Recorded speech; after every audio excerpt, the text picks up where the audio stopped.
جب حالات بہت کٹھن ہو گئے مکہ المکرمہ کے اور اللہ کی طرف سے ہجرت کا حکم آنے والا تھا، تو حضرت ابو بکر رضی اللہ تعالی عنہ کو حضور نے کہا کہ اے ابو بکر تیار رہنا، امر الہی کے آتے ہی ہم اس شہر کو چھوڑ دیں گے۔ اور پھر وہ وقت آیا کہ جب کفار نے حضور کے گھر کا محاصرہ کر لیا، آقا کریم علیہ السلام کو معاذ اللہ شہید کرنے کے ارادے سے ارد گرد جمع ہو گئے۔ آقا کریم علیہ السلام نے ہاتھ میں خاک پکڑی اور سورہ یاسین پڑھتے ہوئے ان کی آنکھوں میں جھونکتے ہوئے حضور گزر گئے اور انہیں پتہ بھی نہ چلا، اور وہ مکان کا محاصرہ کیے ساری رات کھڑے رہے۔ صبح بستر سے حضرت علی المرتضیٰ اٹھے، اللہ اکبر، تو آقا کریم علیہ السلام نکل گئے اور حضرت ابو بکر صدیق کے گھر تشریف لے گئے۔ اب دروازے کو دستک دینے لگے تو آواز آئی، حضور میں حاضر ہوں۔ حضرت ابو بکر صدیق تیار کھڑے تھے، تو کہا ابو بکر تم تیار ہو؟ کہا حضور آپ نے کہا نہیں تھا کہ تیار رہنا، کبھی ہجرت کا حکم آ سکتا ہے، تو میں تو اس دن سے ہی تیار رہتا ہوں کہ کب حضور آئیں اور جو فرمائیں میں وہی کروں۔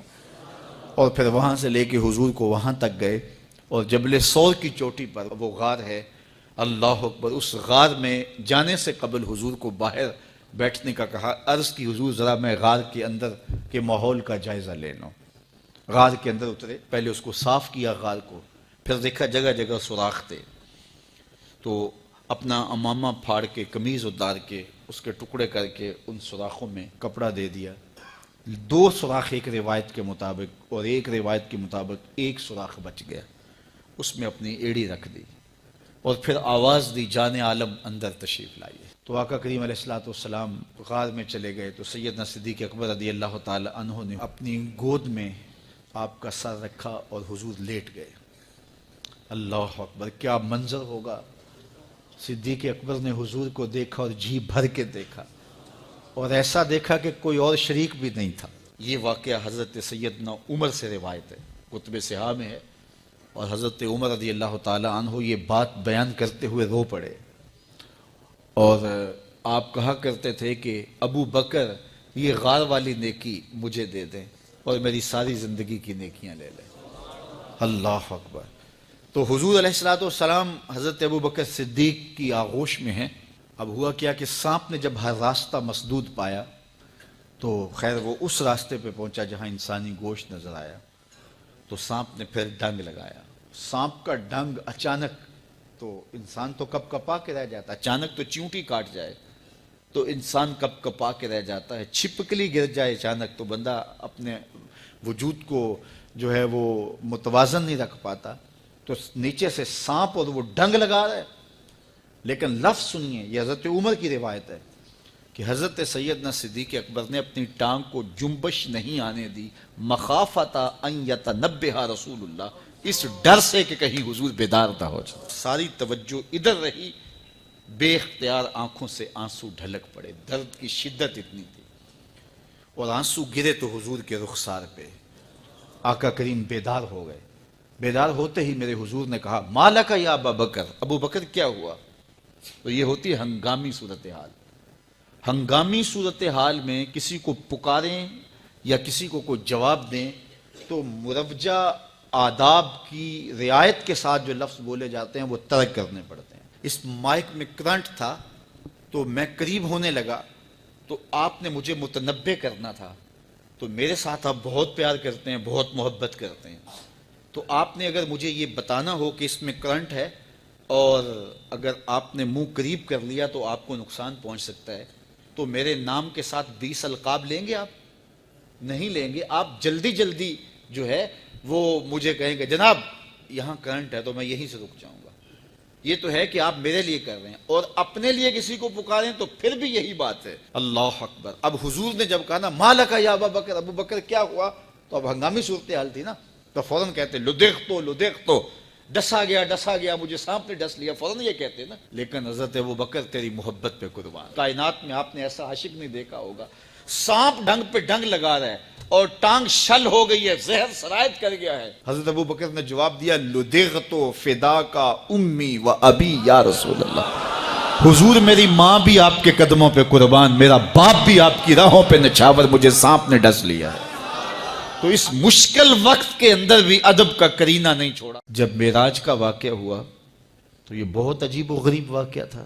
تو آقا کریم نے جب اعلان کیا کہ بتایا کہ اللہ نے یوں مجھے خلوتوں میں بلایا، تو قریش نے سمجھا کہ اس سے بڑھ کر اور موقع کیا ملے گا پراپیگنڈے کا۔ تو کہا ابو بکر کوئی نئی بات سنی ہے؟ کہا تم سنا دو۔ کہا اگر کوئی کہے کہ رات کی مختصر تنہائی میں مسجد حرام سے مسجد اقصیٰ تک پہنچا ہوں، پھر وہاں سے واپس بھی آ گیا ہوں، تو بات ماننے میں آتی ہے؟ آپ نے برجستہ کہا بالکل ماننے میں نہیں آتی۔ اتنے مختصر وقت میں مسجد اقصیٰ جائے اور پھر پلٹ کے بھی آ جائے، کم از کم 2 ماہ چاہیے۔ 1 مہینہ جاتے ہوئے لگتا ہے، 1 مہینہ آتے ہوئے لگتا ہے، کوئی چھو کے بھی آئے تو 2 ماہ چاہیے۔ تو سمجھا کہ لوہا خوب گرم ہو گیا، اب چوٹ ٹکانے پہ بیٹھے گے۔ کہا ماننے میں نہیں نہ آتی؟ کہا بالکل نہیں ماننے میں آتی۔ تو کہا پھر تیرا یار ہی تو کہتا ہے۔ تو حضرت ابو بکر صدیق نے فرمایا وہ واقعی کہتے ہیں؟ ہاں ہاں ہاں انہی کا کہنا ہے۔ تو حضرت ابو بکر بولے لئن قالہ فقد صدق فاصدقہ، اگر انہوں نے کہا ہے تو سچ کہا ہے، میں تصدیق کرتا ہوں۔ کہا ابھی تو تم کہہ رہے تھے کوئی کہے تو ماننے میں نہیں آتا، کہا کوئی کہے تو اب بھی نہیں مانوں گا، وہ اس سے بھی عجیب کہے تو مان لوں گا۔ اللہ اکبر۔ فَبِذَلِكَ سُمِّيَ صدیق، علماء نے لکھا یہ وہ وجہ تھی جس کی وجہ سے آپ کو صدیق پکارا جانے لگا۔ معراج کی تصدیق کی اور صدیق کہلائے۔ صدیق تصدیق سے بھی ہے، اور ساری زندگی آپ نے جھوٹ زبان پہ نہیں آنے دیا۔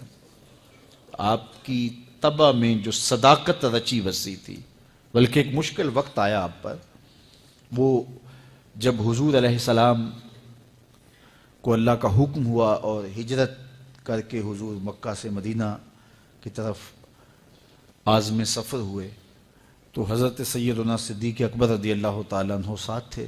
مکہ المکرمہ سے جو مدینہ المنورہ ہے وہ شمال کی جانب ہے، اور غار ثور مکہ المکرمہ سے جنوب کی سمت ہے۔ تو آقا کریم علیہ السلام نے سفر کرنا تھا مدینہ شریف کا، تو شمال کی سمت نہیں گئے بلکہ وہاں سے سفر جنوب کی جانب کیا، اور پھر وہاں سے حضور جو ہے وہ 3 دن گزارنے کے بعد مدینہ المنورہ کی جانب روانہ ہوئے۔ یہ سارے ادھر ڈھونڈتے تھکتے رہے، اور حضور وہاں آرام کرتے رہے، اور 3 دن کے بعد جب ڈھونڈ کے ان کو کچھ نہ ملا، تو آقا کریم وہاں سے نکلے اور سیدھا مدینہ المنورہ کی جانب عازم سفر ہوئے۔ انہوں نے 100 سرخ اونٹ حضور کی گرفتاری کے لیے انعام رکھا ہوا تھا۔ تو مختلف قبائل کے لوگ حضور کو ڈھونڈنے کے لیے نکلے تھے کہ بہت بڑا انعام ہے، 100 سرخ اونٹ ملیں گے۔ ایسے لوگ بھی تلاش کر رہے تھے جو حضور کو جانتے نہیں تھے۔ تو راستے کے اندر حضرت ابو بکر صدیق سے کوئی شخص ملا، اور اسے شک پڑا کہ جن کو میں ڈھونڈ رہا ہوں کہ وہ کہیں یہی نہ ہو۔ تو اس نے حضرت ابو بکر صدیق سے پوچھا آپ کا نام؟ تو انہوں نے کہا میرا نام عبداللہ ہے، ابو بکر ہوں۔ تو اس نے پھر حضور کا پوچھا۔ اب حضور کو وہ ڈھونڈ رہے ہیں۔ آج امتحان آیا نا، صدیق اکبر کی صداقت کا امتحان آ گیا اور عشق کا امتحان آ گیا۔ اگر کہیں یہ حضور ہیں تو عشق گوارا نہیں کرتا کہ یہ گرفتاری عمل میں آئے، اور اگر کہیں کہ یہ حضور نہیں ہیں تو ابو بکر صدیق کیسے رہیں گے؟ آج کل تو وہ سڑکیں بن گئی ہیں اور سائن لگے ہوئے ہیں، آپ اکیلے یہاں سے نکلیں تو جہاں جانا چاہیں خود جا سکتے ہیں۔ اس وقت تو پہاڑی راستے ہوتے تھے، یا تو لوگ قافلوں کے ساتھ چلتے تھے، اور اگر کسی کو ہنگامی طور پہ اکیلے جانا پڑتا تو وہ گائیڈ ساتھ لیتا جو راستے بتاتا۔ اس کو عربی میں ہادی کہتے ہیں، ہادی، رہنما، گائیڈ جو راستہ بتاتا۔ تو حضرت ابو بکر صدیق سے اس نے پوچھا یہ کون ہے آپ کے ساتھ؟ تو حضرت ابو بکر صدیق بولے ھذا ہادی یہدینی الی صراط المستقیم، یہ میرا ہادی ہے جو مجھے سیدھی راہ پہ چلا رہا ہے۔ تو وہ سمجھا یہ وہ والا ہادی ہے، لیکن حضرت ابو بکر صدیق دل و قلب و نگاہ کا مرشد قرار دے۔ جب حالات بہت کٹھن ہو گئے مکہ المکرمہ کے، اور اللہ کی طرف سے ہجرت کا حکم آنے والا تھا، تو حضرت ابو بکر رضی اللہ تعالی عنہ کو حضور نے کہا کہ اے ابو بکر تیار رہنا، امر الہی کے آتے ہی ہم اس شہر کو چھوڑ دیں گے۔ اور پھر وہ وقت آیا کہ جب کفار نے حضور کے گھر کا محاصرہ کر لیا، آقا کریم علیہ السلام کو معاذ اللہ شہید کرنے کے ارادے سے ارد گرد جمع ہو گئے۔ آقا کریم علیہ السلام نے ہاتھ میں خاک پکڑی اور سورہ یاسین پڑھتے ہوئے ان کی آنکھوں میں جھونکتے ہوئے حضور گزر گئے اور انہیں پتہ بھی نہ چلا، اور وہ مکان کا محاصرہ کیے ساری رات کھڑے رہے۔ صبح بستر سے حضرت علی المرتضیٰ اٹھے، اللہ اکبر۔ تو آقا کریم علیہ السلام نکل گئے اور حضرت ابوبکر صدیق کے گھر تشریف لے گئے۔ اب دروازے کو دستک دینے لگے تو آواز آئی، حضور میں حاضر ہوں۔ حضرت ابوبکر صدیق تیار کھڑے تھے، تو کہا ابوبکر تم تیار ہو؟ کہا حضور آپ نے کہا